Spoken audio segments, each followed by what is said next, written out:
Hi everyone, আসসালামু আলাইকুম সবাইকে। ওয়েলকাম দিস ক্লাস ঢাকা বিশ্ববিদ্যালয়ের প্রশ্ন সমাধান সিরিজে। আজকের ক্লাসটা হচ্ছে আমাদের স্থিরতড়িৎ চ্যাপ্টারের উপর।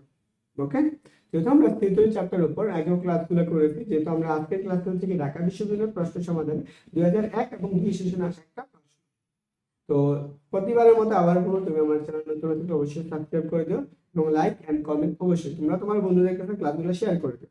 কি বলতে টেলিভিশনে আমরা প্রত্যেকবারের মতো বলবো যে তুমি প্রত্যেকটা প্রশ্ন সমাধান করার আগে ভর্তি পরীক্ষার হলে বলো, যেখানে বলো আগে প্রশ্নটা পড়বা, ভালো করে একটু চিন্তা করবা প্রশ্নে কি কি ডাটা দেওয়া আছে, তারপরে দেখবা সেখানে কি কোন সূত্রটা অ্যাপ্লাই করতে পারো। তো আমরা আসলে প্রশ্নটা বলে ফেলি। কি বলতে, একটা টেলিভিশন টিউবে একটা বিন্দুতে এত কুলম্ব চার্জের একটা ইলেকট্রনের উপর এত নিউটন বল অনুভব করে। একটা ইলেকট্রনের উপর এত নিউটন বল অনুভব করে, তাহলে ওই বিন্দুতে বৈদ্যুতিক ক্ষেত্রের তীব্রতা কত? বৈদ্যুতিক ক্ষেত্রের তীব্রতা মানে জিনিসটা কি সেটা আগে বুঝতে হবে। তীব্রতা মানে হচ্ছে প্রাবল্য। তাহলে এই যে প্রাবল্যটা কত সেটা আমরা জানি। প্রাবল্য কি কি সূত্র করছে কথা, আমরা তড়িৎ প্রাবল্য হতে গেলে একটা তড়িৎ ক্ষেত্র লাগবে। এটা একটা তড়িৎ ক্ষেত্র, এখানে একটা কিউ চার্জ আছে, এই জন্য আমরা একটা +1 কুলম্ব চার্জ আনবো। এখানে যেই বলটা লাভ করবে সেটা, এই ধরো আমরা কিউ চার্জ ছিল। তাই এই ক্ষেত্রে আমরা তড়িৎ প্রাবল্য সূত্র কি ইকুয়াল টু F/Q। এইটুকু আমরা জানি।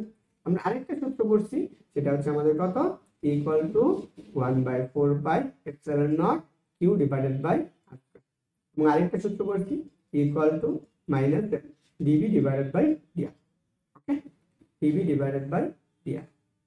এই তিনটা সূত্র থেকে আমাদের যে কোনো একটা সূত্র ব্যবহার করতে হবে। তো আমরা এইটা একটু চিন্তা করি। আমাদের কি কি দেওয়া আছে? একটা বিন্দুতে চার্জ দেওয়া আছে, মানে আধান দেওয়া আছে, মানে কিউ দেওয়া আছে, আরেকটা কি দেওয়া আছে, বল দেওয়া আছে। তাহলে বলো তো এখন কোন সূত্রটা অ্যাপ্লাই করবো? যেহেতু প্রাবল্য নির্ণয় করতে হবে কার মান, এর মান। তাহলে আমরা দেখো দুইটা মান দেওয়া আছে, তাহলে আমরা ইকুয়াল কি জানি, F/Q। আমরা এটা বসাবো F/Q। তাহলে আমরা চলো তো F এর মান কত, 8 ইনটু কত 10 টু দি পাওয়ার -14 নিউটন। আর C এর মান কত, 1.6 ইনটু কত 10 টু দি পাওয়ার -94। আমরা এটাকে একটু উল্টাই, আমরা এটাকে উল্টাই 8 into 10 to the power 40 into কত 10 টু দি পাওয়ার 90। আর নিচে কত আসবে, নিচে 1.6। ওকে, তাহলে এটাকে ক্যালকুলেশন করলে আমরা কত পাইতেছি বলো তো? এখান থেকে আমরা এটাকে বিয়োগ করা, তাহলে আমরা পাবো কি হচ্ছে 50 মেবি, আচ্ছা এটা 14 না, তাহলে 5 পাবো। তাহলে আমরা 8 ইনটু কত 10 টু দি পাওয়ার 5, নিচে কত 1.6। এটাকে আমরা আরেকটু ক্যালকুলেশন করতে পারি। দেখো আমরা এটাকে এইভাবে লিখতে পারি, বলো তো 8 দুগুণে কত 16 না 12। তাহলে আমরা 12 বার যাইতে পারি। তাহলে দেখো তো আমরা যদি উপরে নিচে 10 দ্বারা গুণ করে দিই, আমরা উপরে নিচে 10 দ্বারা গুণ করে দিই, তাহলে দেখো তো আমরা উপরে যদি 10 দ্বারা গুণ করি তাহলে আমরা কত লিখতে পারি?